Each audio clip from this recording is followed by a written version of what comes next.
অধিৱেশনলৈ আহি পেলাই সাহিত্য সভা অধিৱেশনলৈ আহি পেলাই পুৰস্কাৰ ভাল লাগিছে খাই পেলাই আৰু দেখিছে এটা হাতে কিমবেল মোবাইল এইফালে আনটো হাতে পুৰস্কাৰ জুতি লৈ আছোঁ আৰু এটা গুণত কিবা ক'বা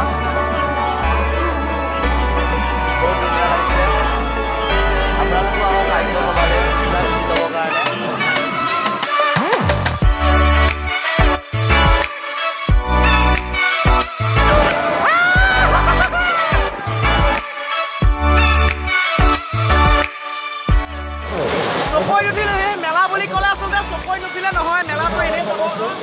গতিকে মেলা বুলি ক'লে চকৰি আৰু এইকাৰণে চকৰি উঠিব আহিলোঁ 250 টকাকৈ লৈছে বহুত বেছি লৈছে